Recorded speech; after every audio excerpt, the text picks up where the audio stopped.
Hello, hello. Hi, everyone. Well, I do see that we have some friends already online. So, hi, everyone. My name is Hui Ling. So, while we are waiting for more friends to join us because they're beginning to see that this is live streaming on Drama Box's YouTube and Facebook, as well as, if I'm not wrong, the LinkedIn as well. So, we'll wait for more friends. Oh, yeah, the number is crawling up. So good to see everybody. So those of you who are here already online with us, please just drop us a message and say hello so that we know who's here in the room together with us before we begin our session formally today. But it's really great that it's the first time we are trying out in Singapore 5 p.m. in the afternoon session and very early in Europe kind of timing. So we are really hoping to catch everybody before we get about the rest of our day, be it for dinner here in Asia or actually over to in Europe having your lunch or your have a good day at work today because today's Friday. So, all right, as the more and more people are joining us, let me begin more formally. So, anyway, welcome to all our friends who are watching right now. If possible, please help us to like and share so that more people will know that this session is ongoing right now because we have very exciting session today. I was looking at the PowerPoint itself and I really wanted to, if possible, fly over to join them at their programs already. So I can't wait to share that with you. So welcome everyone to ICAF Hub, Singapore Hub this time round. And since 2011, actually, Drama Box have been attending ICAF. Singapore Community Arts Festival as a participant, and then over time we have made friendships with them, and slowly, actually, till 2017, we actually brought over our inflatable theatre, Goli, and a performance there to ICAF in Rotterdam. And then we were supposed to go over again for the next one in 2020. And as we all know, the pandemic happened. And many thanks to the ICAF team in Rotterdam that they still invited us to actually try a new online version that actually started to give birth to this idea of doing work or sharing of works online on this digital platform such that we can still cross certain geographical boundary and time zones, and here we are with the first session or the first online hub in 2021, and now the second one in 2023 at the beginning of the year. So we are hoping really very much that more will come in the coming weeks and years. And for this time round, the curation of the Singapore Hub is actually split into two parts. So the first part is actually pre-festival, a lead up to the actual ICAF festival itself in March, happening physically at Rotterdam at the end of March to the first week of April.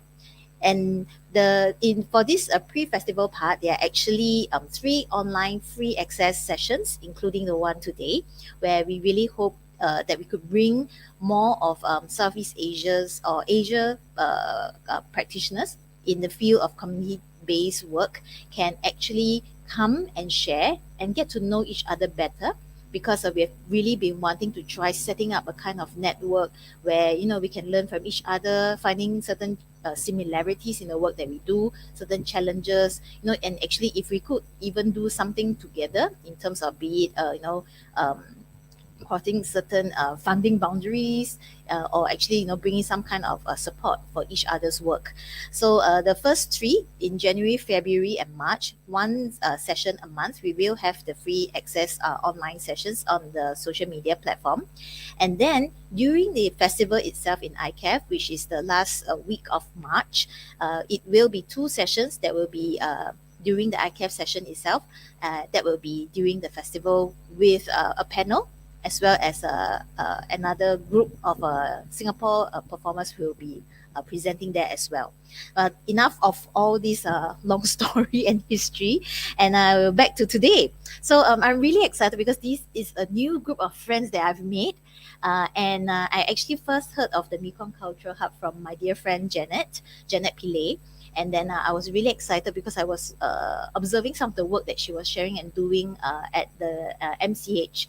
And then I asked her and approached her to say, could you connect me with MCH, so that we could share and learn more about the work that they are doing there, because I'm very intrigued and interested in what's happening along the Mekong River, which we know actually cuts across a few countries in Asia, and how actually, because of the river, how does it inform the community-based art practices that are happening around the region. So I was really excited, and Janet kindly put us in touch with the coordinators as well as the directors of the program, and here we are today. And what was also very exciting was last month, actually, the Mekong Cultural Hub, one of the group was actually having their debrief, and the debrief was in Singapore. And then we happened to host them in Johor Box. So that was also something that happened, based on all these little exchanges that were happening around. So today, actually, we will have four people sharing with us, four friends, of which two of the artists were the artists who were in Singapore last month to do their debrief for their project, which we might hear some of it today. And then also, maybe I will share more about the first person who I will bring up, which is Francis. So Francis is now in London, so it's morning for her. So Francis is the director of MCH. And then we have Jennifer. Jennifer is a project coordinator. And Jennifer is now in Taiwan. Are you in Taiwan? Yes. And then we have our dear friend Golf from Chiang Mai in Thailand, the artist who will be sharing more today and who was in Johor Box, as well as our dear friend Nora from Myanmar, the artist as well. And please forgive Nora if she's not well, but she's very well now. But she's actually recovering from malaria, so we're really thankful that she can get well enough to join us today. So without further ado, I will hand it over to Francis to begin the session, where we will hear more about their work, and then we will go into a Q&A at the end. So we hope that you will like and share in the meantime, and bring more friends on board, so that we can have a more meaningful and constructive conversation at the end. So over to you, Francis. Thank you.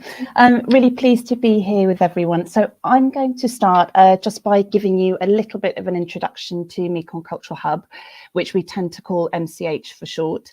And I'm going to share a little bit about the context of where we work and where our fellows work. And when we say fellows, that's the term we use to refer to people who are part of our network and have participated in our programs, because we wanted to give you a bit of background to some of the kind of the conditions that they're working in. Then Jennifer will tell you a little bit more about our programs, and particularly the program that Golf and Nora have recently been part of, that's generated the case studies that they're going to share with you.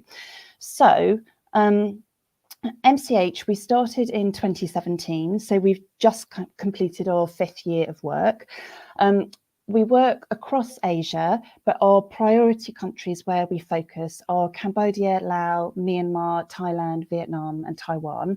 And you can see on the map, though, that our network actually extends beyond those focus countries. And I think that's a reflection of, as we've been doing our work over the past 5 years, there's a large community of people within Asia who are interested in community arts, because the thing that defines people coming in to join in activities of MCH is that they see that their work is at the intersection of art and society. So we work with all kinds of different practitioners, some artists, some producers, managers, researchers, and they're working in different disciplines. Could be theatre, could be visual arts, could be sort of community-based work. But what unites everybody is this kind of shared value that their work is having some kind of social, environmental, or kind of justice impact. So that's the kind of common thing. The other thing to say about our network is that people who are in it are primarily sort of working independently at quite a grassroots level within their community. So they're not people who are sort of part of large organisations or sort of more formal structures, but very kind of community based. So what you can see on the slide here are some findings from some collaborative work that we did with two partners, Artists at Risk Connection and Forum Asia. Together we held two closed door workshops in 2020 and 2021 and did some surveying to really start kind of mapping what are the issues that are facing cultural workers within the region. You can see some of them on the slides here. I think the main picture is that because the ecosystem is very bottom up and it's a lot of independent people starting initiatives, kind of working to make their own projects and ideas happen, it's kind of grown this way. And there's gaps in the kind of supporting infrastructure within the ecosystem. So, for example, most of the countries where we're working or where our fellows come from, there's no or very little government funding for the arts. There isn't an arts council, so there's not resources and structures to really support that art ecosystem. And that means often that the people working in it there's not really a clear status for cultural workers or for artists. So for example, in lots of the countries there isn't the ability to sort of exist as a freelancer, and if you don't exist, it's difficult to get help and support. Also, the political context across the region can be really challenging to work in when you're doing community arts. It can be kind of easily misinterpreted or interpreted that work that people are doing to sort of support communities and engage with people can risk being construed as anti-government or sort of overtly political, and that can be very challenging for artists and practitioners to navigate because the rules that are around censorship aren't necessarily clear. So it makes it kind of an ongoing challenge for people to work out how to do their community arts work without putting themselves at risk or all the communities that they're working with. And then another kind of aspect of the picture is that a lot of people aren't able to get arts funding for arts work. So that means the sources of their income could be coming from development organisations or could be coming from embassies whose funds are for cultural diplomacy. But it means the picture is that there's often collaboration with people from outside the arts, which opens lots of opportunities, but also can be very challenging because although people may have the same sort of values and ideals about changes they want to see in the community, they don't necessarily understand each other's practices. And you might be working with somebody who doesn't perceive arts in the same way that you do, doesn't see the impact of your work in the same way that you do. And there's a lot of learning that goes on around how to do that. But the main thing is because people are working independently, they can feel isolated and they don't know where to get help. This last slide from me is just a quick snapshot. In 2021, we asked our Fellows Network sort of what some of their concerns were regarding the arts sector. So you can see on the slide here, kind of one of the priorities for our fellows is actually the lack of social protection, lack of rights that they have. And then the other issues which align with what we shared on the previous slide are around kind of expression, how to collaborate with other people, and lack of kind of training and so on. So that's just a little bit about the context. And now I'm going to pass to Jennifer, who will tell you a bit more about what we do. Thank you, Francis. Hello, everyone. I'm Jennifer. Actually, I am based in Taipei, but currently I'm in Singapore attending a fellowship program. So from here, we would like to give you a very brief introduction about what we do in program-wise, about training and support. Contains two ways and two parts. Fellowship program that fellow can apply their learning in actual work, in actual project. And also professional exchange space are designed for fellows. They can exchange knowledge, challenge, tips, advice, and support for each other in a peer-to-peer approach. Meeting Point is a platform. There will be 18 months pre-exchange process long, and then art and culture workers there, they can come to exchange and during the meeting point, the bigger event itself. And so there will be also some central and also some local events happen during meeting point. About art and social network development. In our first year's work, we had 12 regional representatives from 6 Asian countries as a bridge to activate regional network.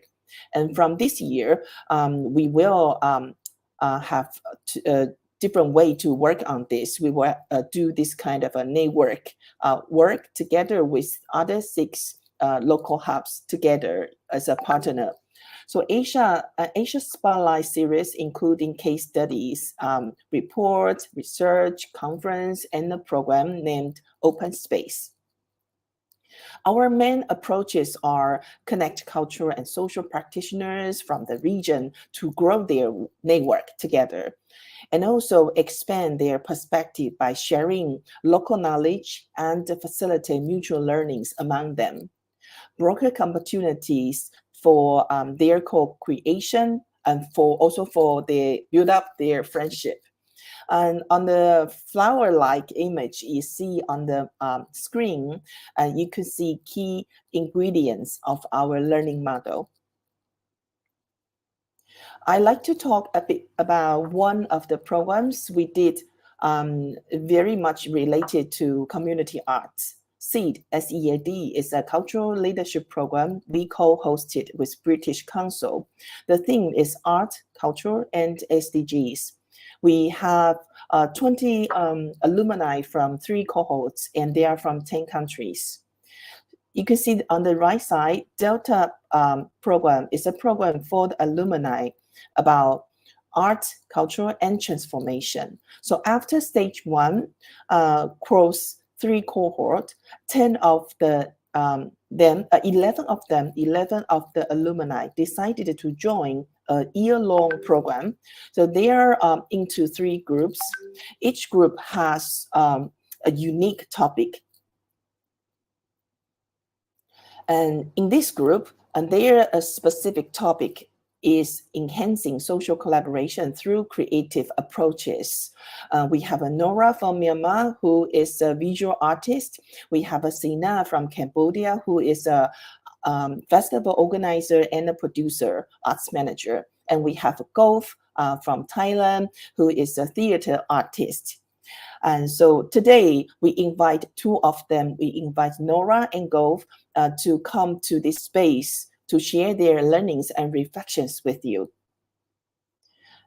From this image, you can see there are 5 stages this group had been working together and individually. 2 of the stages were in person, and the final debriefing stage, Huiling has mentioned, actually happened in Drama Box, Singapore, last December. So now I would like to invite Golf and Nora to share their learnings. Over to you, Golf. Thank you so much, Jennifer. And hello from Thailand, everyone. Thank you for having me today. I am going to present of the experiment of the Delta X program that I joined last year, and also Nora. But before we both start, we would like to share some of the lessons learned that we got during we do the experiment in Delta X program. I choose the approach of dancing to present, and Nora will choose the approach of drawing picture. If you're ready, here we go.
you so much.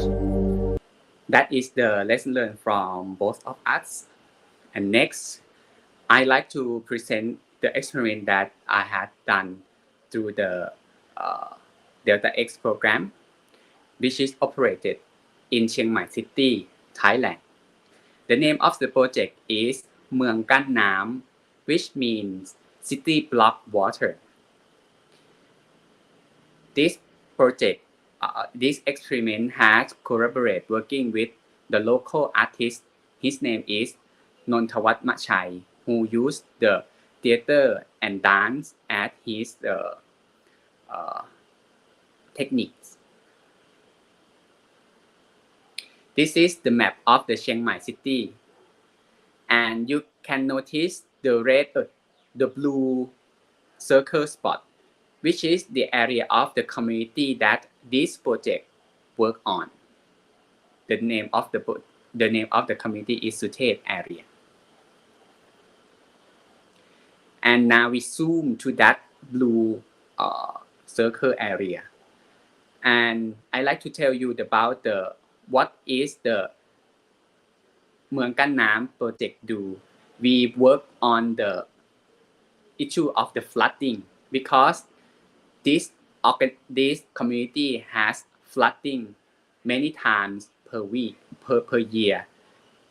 Mostly every 2 months there will be a flooding, and we're gonna see why the reason why they have a flooding often, because you can notice from the yellow spot, the watershed, that they kept the water from the rainings, and along the way they send the water to use in the city, but before they send to the city, there's gonna be the end of the waterway, which is the red spot, and you can see the blue spot is their community that we are working with.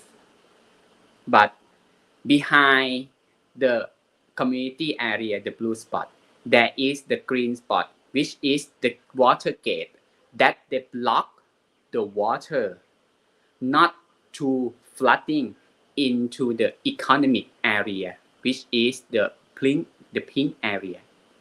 So the pink area, the economic area, they never get the flooding because this area they have many hotels, many shopping malls, and a lot of tourists they staying in that area.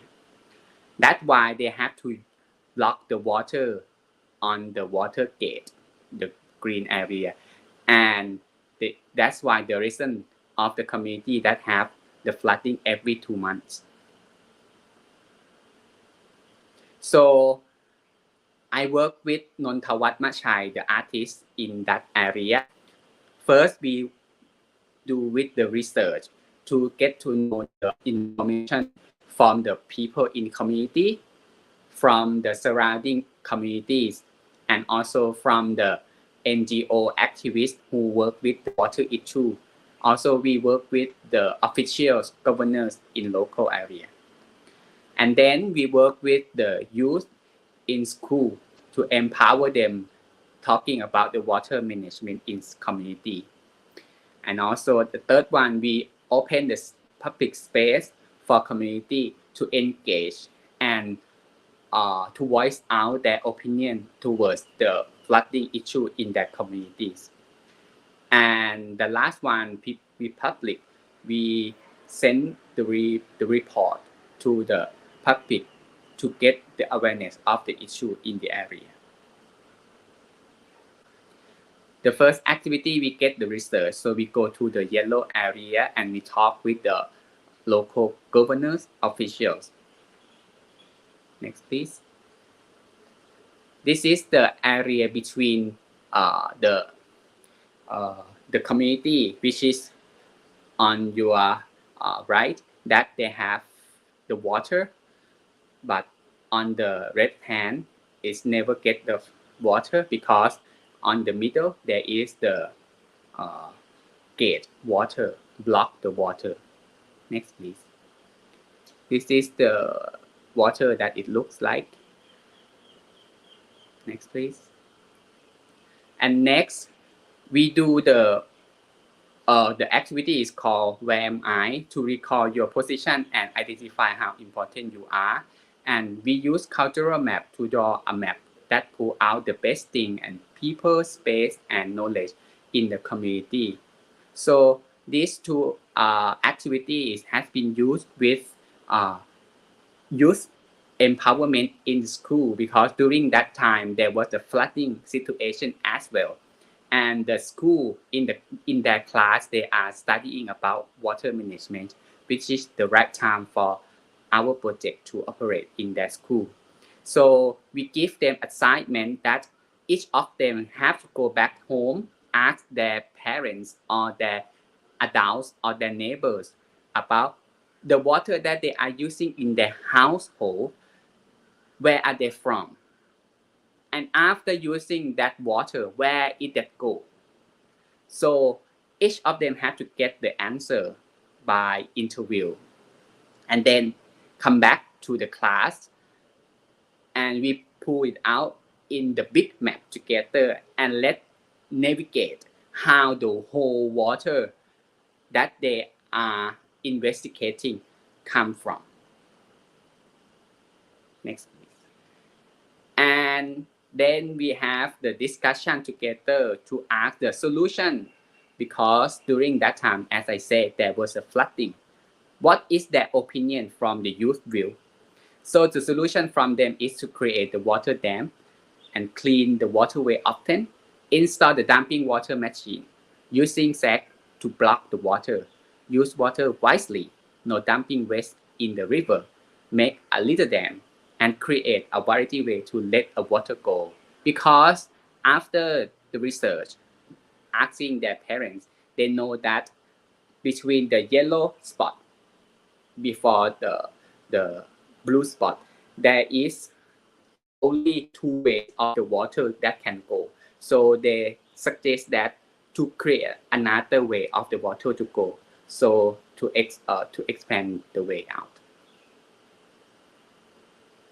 And then we go to work with the communities, the people in the community. First, we give them the photography workshop by the artist, and we let they use the camera to pictures the spot that they can tell the story behind of the flooding situation. And this is the result of the after their workshop. The point, the area that they are pointing is the water that they have the flooding.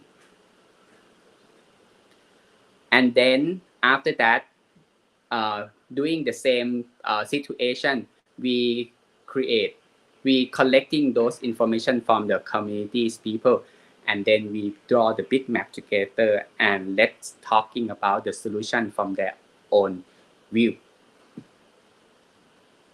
So they have the two duration, the short one and the long one.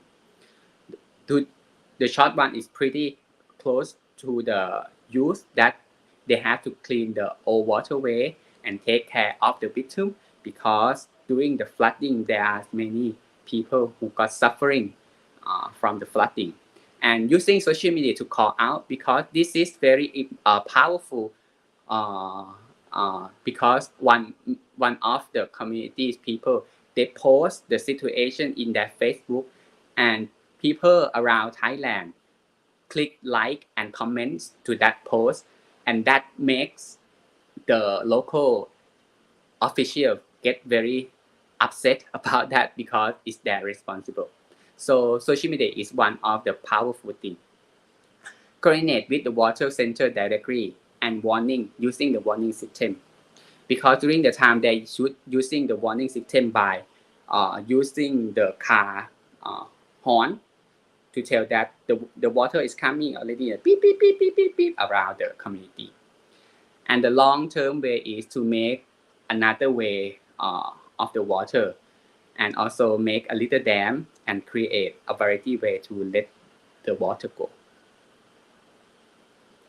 After that, we collect those solutions from the youth and also from the civilian, the people, and we report and have talk with the lawyer and also the academic who expertise on the water management in the city.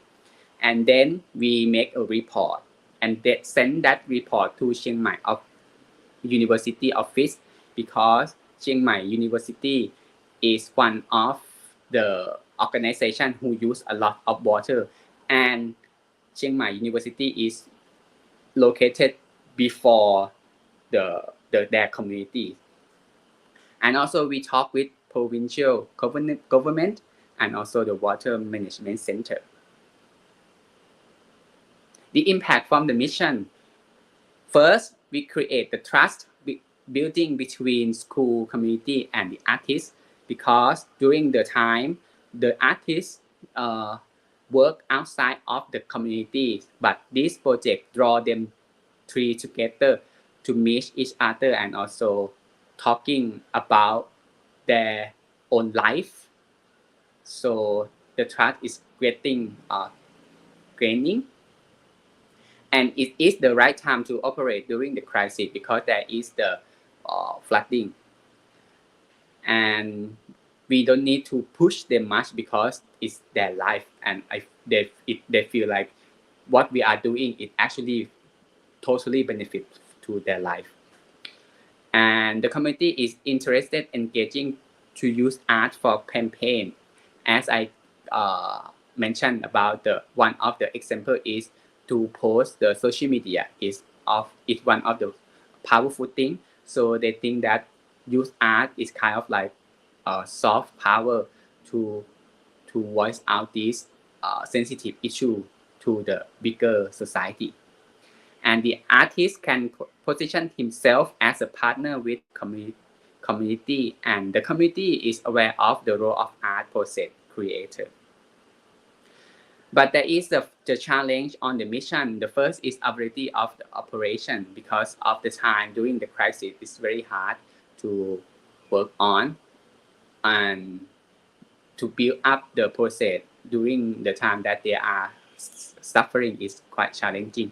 And also the issue of flooding, it seemed like just like the issue of flooding, but after the research during the project, we can see that there is the issue is touching to the corruption in the local area that is very, it could be very harmful for the people in community and also the youth and also the artists as well. So we have to be sensitive for this.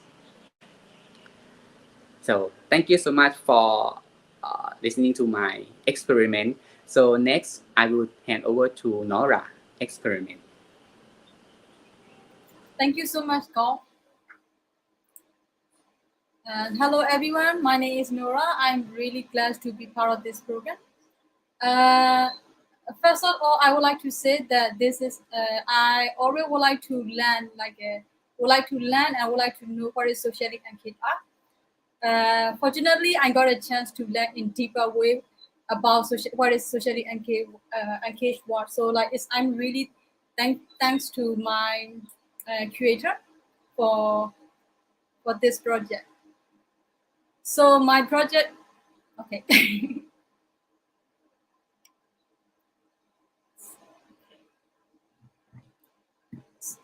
Yeah, next please. So my project title is I work together with land community in Yangon. So my purpose is I would like to use the creativity to map and understand about the recent situation in slum community, and also I would like to explore what is the creative tools to do the socially engaged art. So these are the my team. Fortunately I have a very good team. I got a support from my friend, my co-facilitator. Yeah, next please. So this is the area. So the first picture you will see that like a small like a blue spot. These are slant house near the factory. So in 2021, so there's at that time there's most of the time, you know, that area already have a problem. But in the democracy government, you know, like you cannot demolish like this. So you have to discuss, and you know, like also people are really people from community are really active to discuss and being part of the process, or like they are right and blah blah blah. There's a lot of things what's happened. But in 2021, when the coup happened, so they was demolished by force. So you can see there's a when you arrive in Yangon now, there's a nothing like a blue spot near the factory. Next, please. So like in 2018, I got a chance to make a documentary film about that. So I already have some knowledge about Slan community. And in 2021, you know, when the demolish happened, so I met with the community member with the help of my friend organization and your organization. So I learned what is their recent situation, and I explained them my project, you know, like, about socially engaged art, what I would like to do together with them. Next, please. So that was my project. So I need to make a research about the target community, because since when the demolish happened, there's people have to move into their quarter, and you know, like it's not easy to get together. So like also like gathering people is not easy nowadays in Myanmar. So I need to be very aware about what is the political situation. So again, and then you know, I need to bring the trust building is also the big process for me, and then also budgeting. So because of I cannot go and make a project in their place, so that's so risky. So I need to invite them to like a proper place where they can come together. So like I cannot work alone this kind of project. So I need to make a team. You know, who will be my team? So so I fortunate enough to get the good my co-facilitator and my my old friend and you like community organizer. They used to work in community organizing in that area, so they became our we became one team. So before I start this project, I did the pilot project with my co-facilitator, because of like socially engaged art is very new for art, used for everyone. So I experiment with them, and then we have a very good refreshing on our pilot project. So when we need to before we start the project, we need to submit our proposal to our curator. So there's a you know like I have the different version of the draft, because I come from visual artist. So like I'm very used to with creating with my perspective. So I need to change my habit and practice, you know, like to think as a community, one of the community member. So we did a lot of experimenting during the process, and also each session we have a very honest feedback and adaptation. So we use the different kind of tools during the workshop. So like you will see next slide which kind of tools I use in this process, and then we have some reflection from the participant. Next slide, please. So there is the first activity is storytelling. So like these are you will see these are the object. We give them the instruction, you know, to bring an object which are very important for them when the demolish happen. So they're very interesting. They bring different object, and then also they start telling, you know, what happened and why it's so important. So something like this is you will see the ice cream spoon. So like this is very important for them. This is their livelihood, and you know, like when the demolish happened, that was very important for them or something like that. So like we give them a chance to let it out, you know, like their story. Next, please. So there's a like activity 2. So we provide them like a clay. So that is very interesting. They don't when we give them a clay, they don't need a scale to make to to create something, because everybody have an experience playing with clay when we was young. So like you see in the picture, they are very playful, and then like they are talking their story through this clay object. Yeah, next please. So like we did the brainstorming session. After that, activity 3 is like we discuss about their problem, what is their problem now, and like how we can survive during this very tough time, how we can go together, and why is it so important, or like we have a very deep discussion. So like after we got a feedback from them, they got a chance to speed out their program. So by letting them to speed out the program, they feel like this is their project, not we are coming and we are doing our project. So like they feel I think it's really support them to feel the ownership of the project.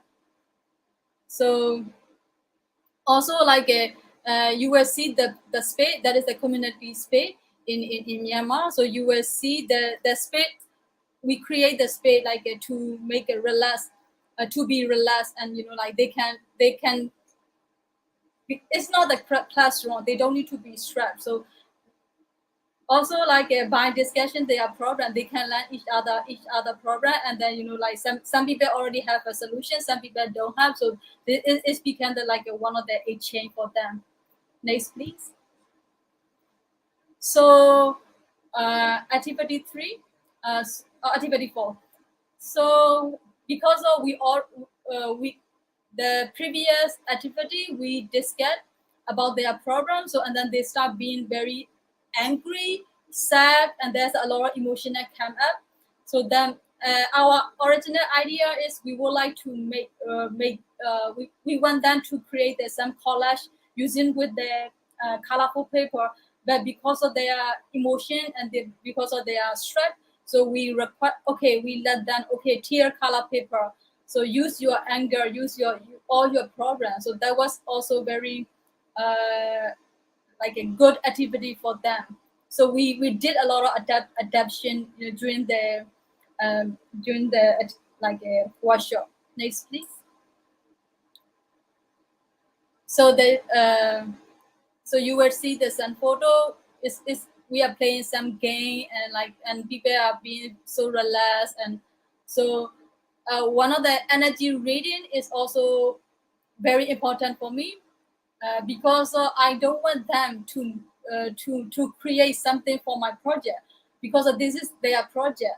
So that's why like I respect, we respect their energy. If they are tired, like we already changed the plan, so we don't want them to push, okay, you have to finish this time, and you have to finish this workshop and this workshop and this workshop. We don't want to do that. So like energy reading is a big part of this project. And also we make a key safe space for relaxing. So we create a safe space in terms of with our energy, not only like a workshop material, but also with our energy. And also we use our compassion, deep listening. So yeah, next please. So that's so we next activity was painting on the we provide the canvas, and we provide the painting material. So then we realized that because of canvas painting material are so expensive, so they didn't have an experience to use it. So they have a they afraid, like they have a worry. Oh, okay, we are not good enough to pay. We don't have a skill. So we make them struck. So and then we realized that like because we provide them the material which is not related with their life. So it's that is one of the lesson for me. Yeah. So that this one is the last activity. So like they recently their house was demolished, so they feel so deeply sad about like their house. So then like we request them, okay, let's paint. Like our instruction is like let's draw our dream house. or like if we got a chance to bring our house again, because we want to make it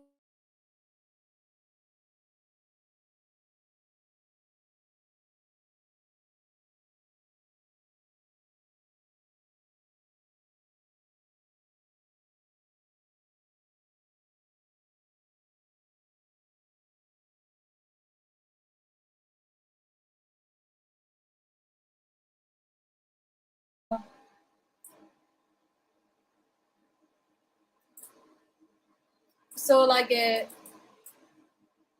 you can see they draw very detailed because they're very immersed in their painting. Next, please. So this is their like a drain house, where you will see that these are they are like a previous house, and then they some people know how to bring a house in outside. When they paint, they paint like a real house, with the real ratio and thinking about the very detail. Next. So after that, we display all their like a creative, like you will see that object display and then clay and painting, and also they are doing house on t-shirt. So we provide them to see what they have done during this workshop. They are so much, including us, they are so satisfied with like a drain house on t-shirt painting. Next, please. So these are some challenge I faced during the workshop. It's trust fading. So we have to not only with the community, but also within the team. We have to bring the trust. We have to be very clear about each other. So also at the time when I start this project, they are facing very very very big struggle with like a daily food. So why our project is important for them? If even though the daily food problem is very practical for them. So I have to be very clear about why I would like to do that. Also budgeting. So because we have to travel, so different place. So so I need to adjust a lot about that. Because of we have to spend a lot of money on that. Even though the community are struggling with daily food, so I feel a little bit guilty and a little bit confused. So even though I have a plan and I have a frame what I would like to do, but there's a lot of improvisation together with the community member. Next, please. So what I learned from this is really because of our country situation, because of what they are faced, they have been through before the project. It is really important to provide a safe space. Because it's not only about the project. It's like they wake up very peacefully, they can sleep very peacefully. That is very important for now. So so that is also open, we did provide them for safe space. So also a open space for relaxing. So to be relaxed is so difficult now. So during the workshop, we all took a chance to relax. So art is a very immersive it's a medium. Localized specific. Yeah, I also I learned that I have to be very careful with the medium which I choose. To be related with the community. So it's after the project. It's really strengthen our facilitator team capacity as well. So there's a lot of we have a future plan for together future project together with the community. Next, please. Thank you. Thank you so much. I would like to pass to the women. Oh, Willie. Sorry. No worries, Nora. Okay, so maybe I'll just also invite back the rest of our friends who have spoken earlier, right? And actually, this is the part where we go into the Q&A. I mean, I do see actually quite a number of familiar names and friends online with us now. I hope you managed to catch the bulk of it. And if you do have any questions for our dear friends from MCH, please drop it inside. Let us know what ideas or questions you have for them. And then we really hope to hear from you, be it from all the three different platforms that we are on now. Yep. So yeah, please write away and not wait for another person to type before you type, because that always happens. Because also time is short, so let's not spend too much time on waiting for the person to next person to write their questions. But I will start off first because I was like really excited. Like I mentioned, when I first saw the slides that they were showing and sharing, and I mean earlier on when we were having our internal meetings to prepare for this talk, I mean, there were a lot of things that we were talking about, things like stakeholders, and how do we manage them, and especially I think like for golf and for Nora, you both also mentioned about how it can be quite challenging and not and unsafe for the community and the residents to be part of such a project, right? So actually, how have you all been working with or working around, or what kind of solutions do you bring about when you work with these stakeholders, especially those who feel that their power, political power, is being challenged? You mentioned corruption, and maybe what we are doing with the community actually flashes all these things out, and it may make them become very dangerous for them. Yeah. So would Golf or Nora, would you like to share what have you tried to do, when you realize that our projects have put the community in a less safe space? How do you navigate it and then bring it back into safety for them again? Or Francis and Jennifer, if you have because you have been following very closely with them, if you'd like to chime in, please, anytime. Yes. Yes, Golf. Okay, I can share my first.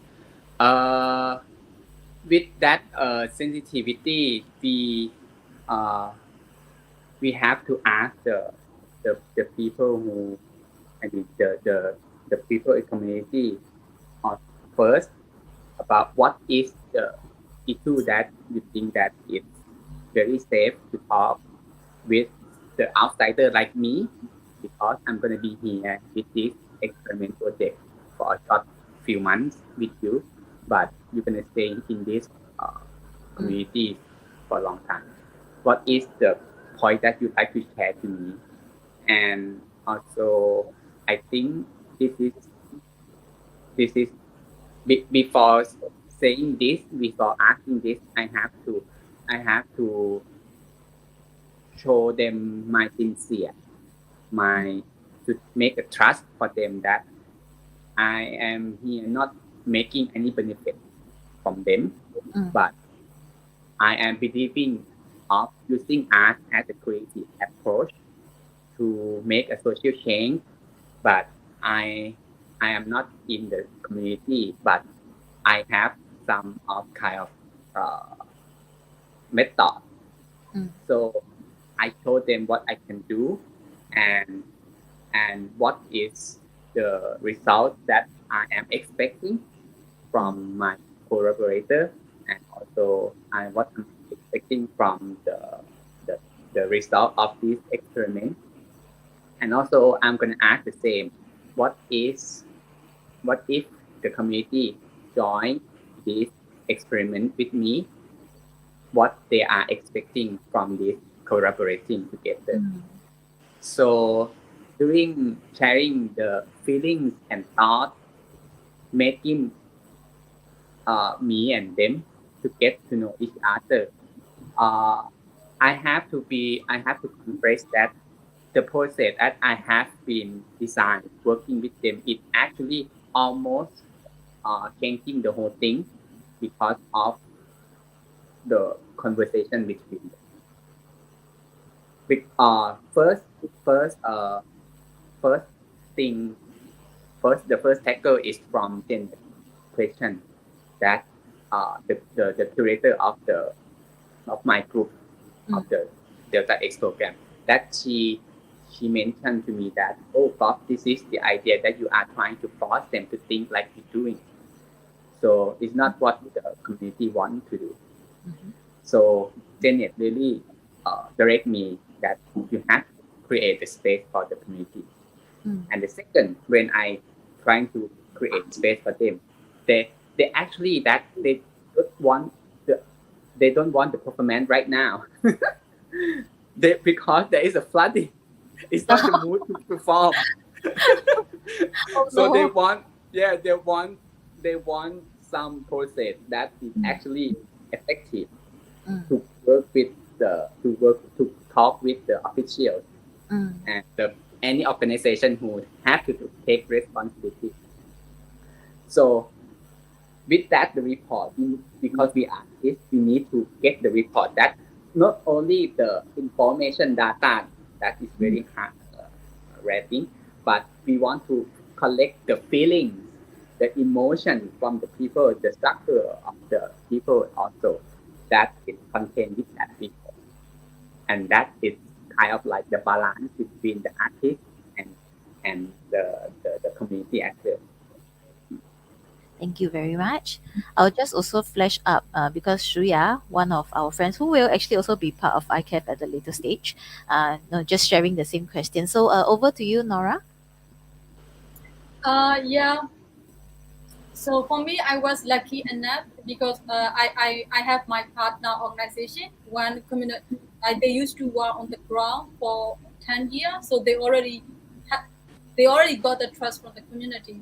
So I have good relationship with them. So like it's easier for me to get the trust from the community.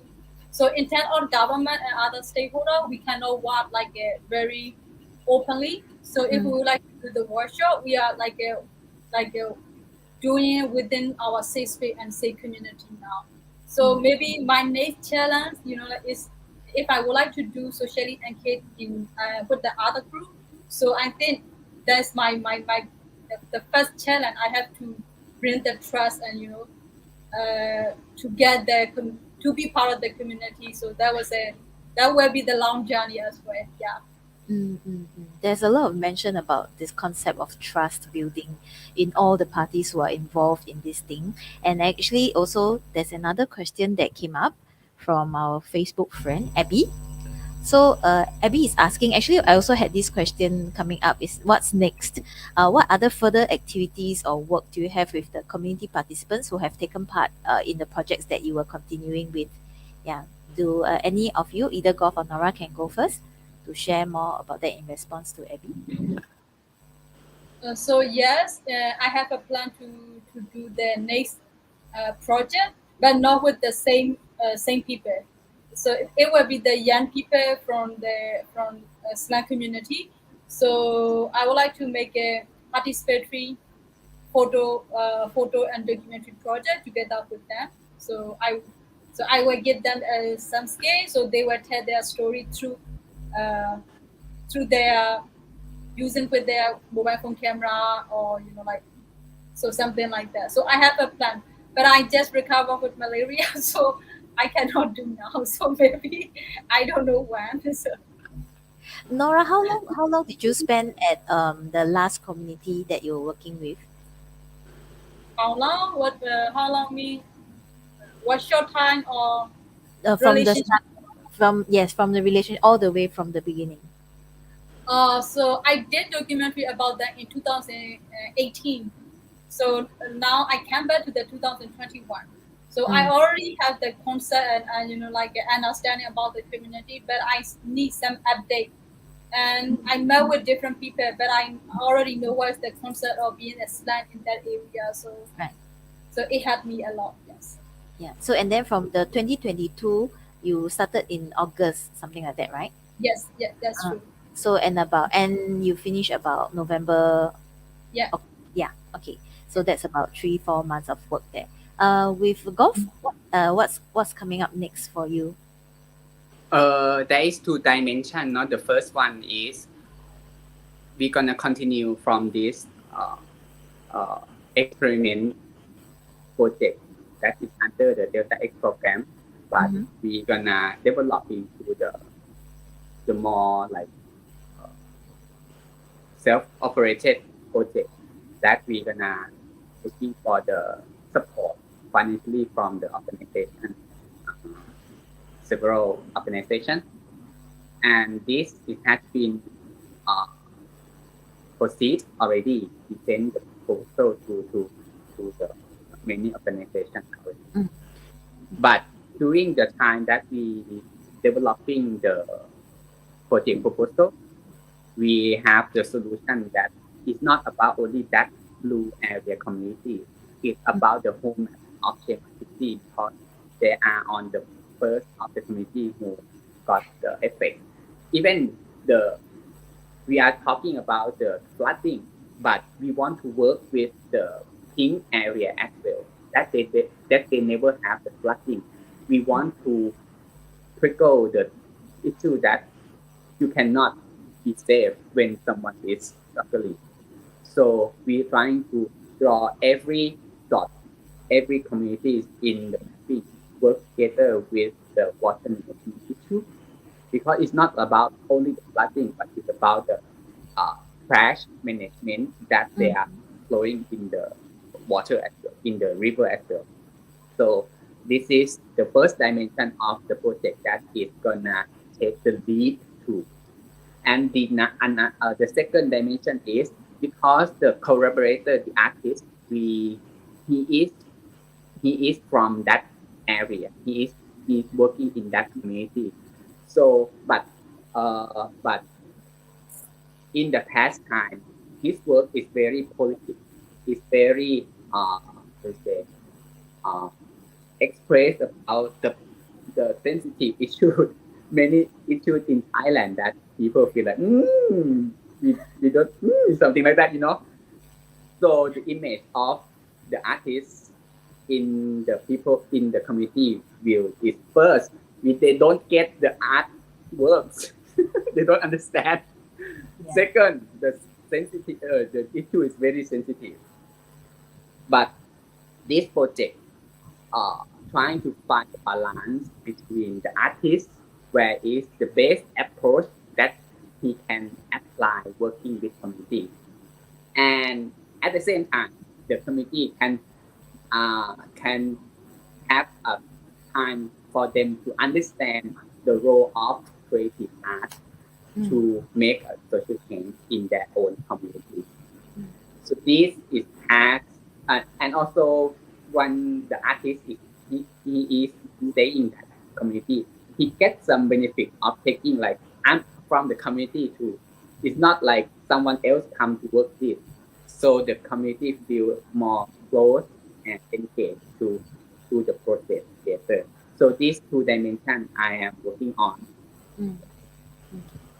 Very exciting. Actually, I have a lot more questions myself, but I guess I will arrange another time to talk to you about this thing, because we have more questions coming up. Abby, we hope they have already answered your questions, but I think there's always this balance of the immediate problem of the flooding, and then the time we take for the art project to continue growing, although it's in relation to this current situation that they are facing.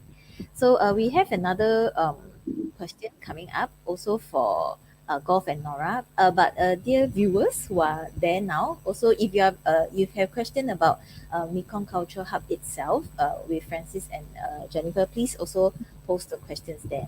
Okay, all right. So this is from Mr. Kok Heng Luan. So he's asking actually about the outcomes and the impact of the work in the community. So basically, I think asking about whether have you observed or did you find out anything about the kind of impact the work that you have done have had on the individuals and within the community itself? Do you have any particular, I don't know, stories or things that you can share with us? So like, Sorry, Nora, you can go first. Ladies first. so like in my case, so like we didn't expect that that was very process-based project. So we didn't expect, or we didn't put the like like we didn't manipulate to get the result. So like it's a step by step, and like activity by activity. So we did our best, and then like the process is also very beautiful, and also the result is also very beautiful. So like during the process, so we are very mindful about like their reaction, their energy. We don't want them, like they are in this room because of like they have to be. No, it's not like that. But we saw a lot of positive response. First, like we our facilitator, we listen very deeply.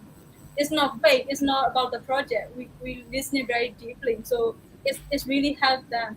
So they feel like like we have somebody have about them or like that. So and also like we encourage them. It's like we encourage the like people to be participate. It's some people are very shy. They didn't have a experience to make a presentation, but we encourage them. We provide that is space. So like like a so that is that. So sometimes like when we talk about the impact, some is visible, some is invisible. It's impact on the mind. So first, like we got a chance to provide the like a space, at least a space, like a space to do something. So that is also very impact, very like a impact to them. Yeah, I yeah. So that is from my experience. Yes. Thank you, Nora. Golf, yes, you were wanting to share about the impact and the changes you saw. Yeah. I can give you a little bit more the definition of the community, the people in the community. Mm. Are almost 200 people only. But the city of Chiang Mai, they have the local people more than 50,000. Mm.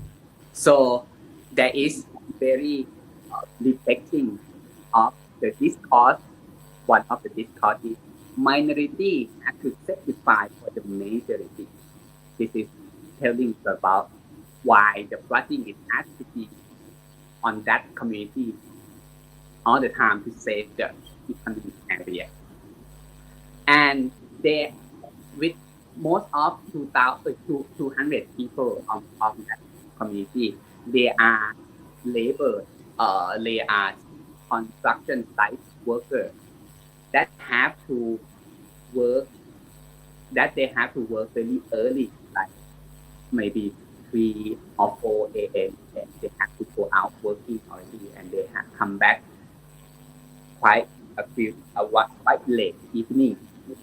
So that's why the ability of the time to operate was very hard, and also during the time of the crisis of the flooding, and also the social status is very weak for them, and for their feeling that they feel like they are just like workers, and some of them not they feel like they are not Thai people. They are from Myanmar, from Laos, from many places. They have their ID card, and they feel like it, they have some space to say is already good. Which is we during protest we empower them a lot to speak out, to talk about their life with another stakeholder, right? This is take a lot of time. But come back to your uh, question. Thank you so much. The concrete outcome is you can notice from pictures on the uh, public space that we share, that I share on the presentation. There is the community people that they actually volunteer themselves to say that hey golf, and another artist asked that when will you go to meet the official, when you go to meet the office water management, I want to go with you. This is very like change like shaking moment for them that the, they're still holding their social status, but they empowered so much to step up and and go out to the space that they never thought that they can go and tell their thoughts, the solution and feeling towards. Those people have to take responsibility for them. You know, this is a very like wow, like feel like we are on the right path for them. And thanks so much for their participation in the work. Yeah. Thank you very much. Okay. Any other questions that the viewers have? Please also just drop me. I think we have maybe one last time for one last question. So we'll wait for to see if there's any more. Abby, who was asking the first question, she said thank you very much, and also Heng Luan just also said thank you, just in case the presenters have not seen it, their replies. Yeah. So just now you mentioned about I'm just following on while we see if there's a last question coming in. You mentioned about like going to the officials and that them solving this immediate crisis of the water now flooding, right? So has it already happened? Do you already have a session with them where you together with you they go up to meet up with the officials, golf, and how if so then how was it? Yeah, did the officials listen to them because of their social status, or actually it went well, or how was it like? So we are not on the process. We are talking about before we send off the report. No, we talking to them that what is the expectation of this report. They said that it's not about that official because it's the report has been sent to by many organizations before, but this is quite a very first time that it's actually the information from the civilians. So it's not about the official, it's about them to feel like they have their own right to talk about this. So whether it's not succeed, it's got ignored from the report, which is always has been like this. Unfortunately. Yes, but the movement within the community is still going on, So we kind of like we still hit on the impact of making a change, but we know that this kind of thing has to take a lot of time to get this. Yeah. Maybe then now I have my one last question actually to Francis and Jennifer about you now have set up Mekong Culture Hub as well as the Delta X program. So because you all have done actually very extensive reflections and conversations with all these participants, right? So how are you going to develop actually what's the next step for you, at Mekong Culture Hub in terms of what are you thinking about right now?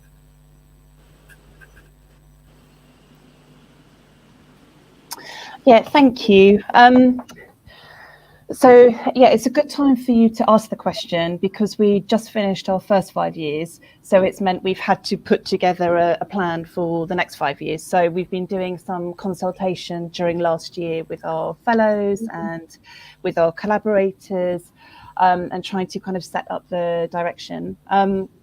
So I think the priorities really haven't changed a lot in terms of what our kind of community is looking for. There's still kind of the same gaps in the broader ecosystem, and I think probably the same challenges on a kind of social scale, but just kind of accelerating and getting worse, if anything, rather than better.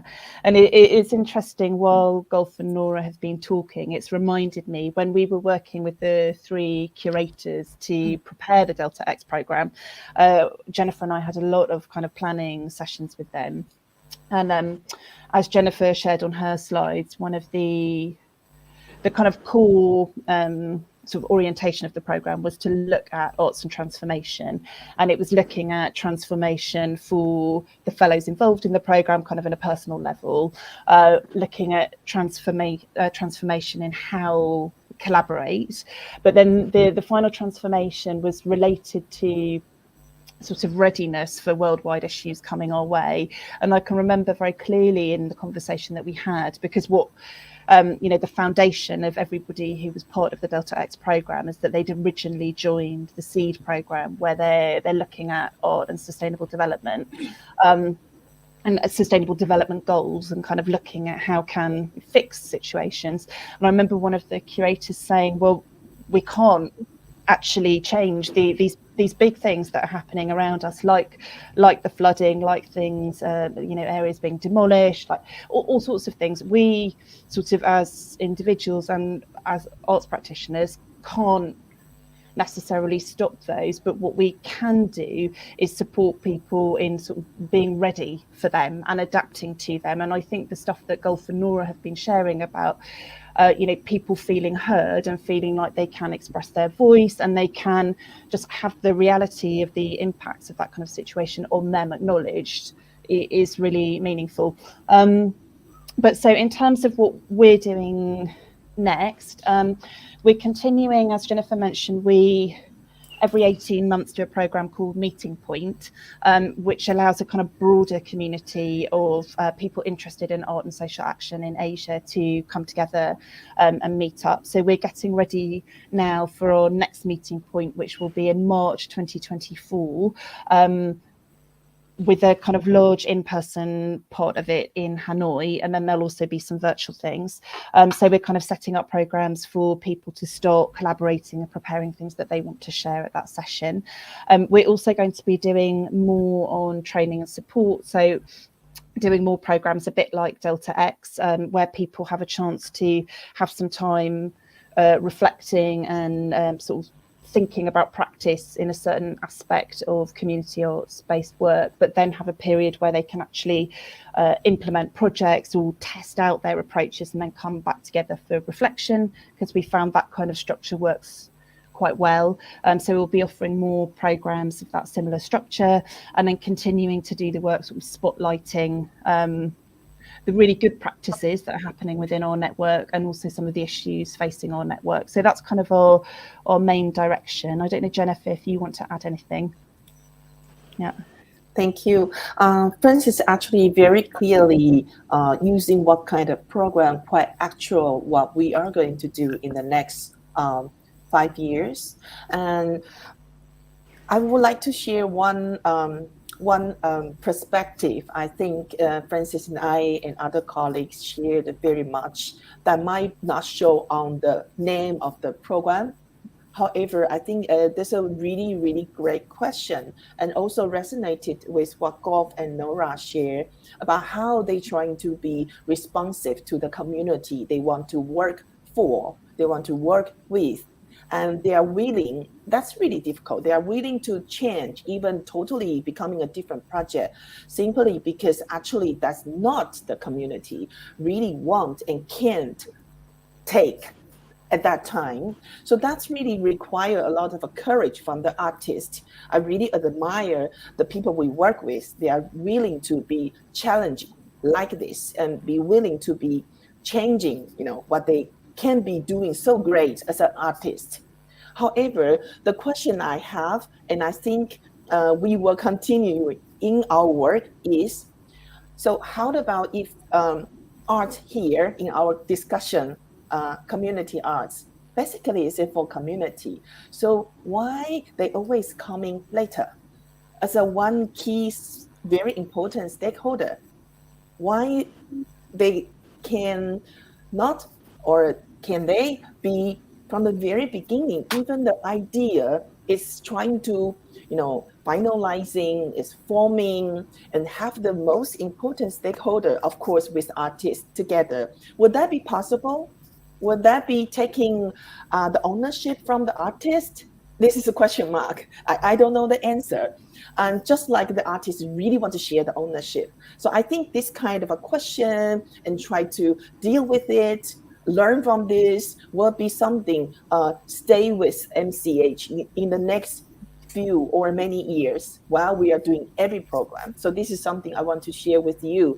To me, it's very, very important and very intangible learning and value I got and inspired from this great fellow in their work. Yeah, thanks. Thank you, Jennifer and Francis.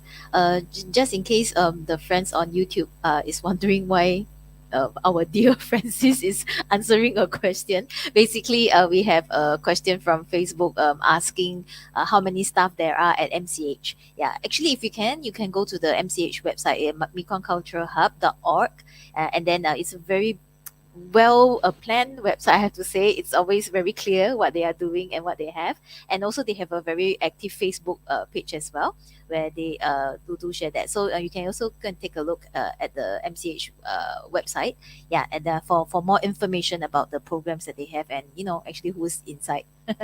Yeah, so with that, I thank our presenters very, very much today for your generous sharing, as well as the people who are online now with us and asking the questions that you have.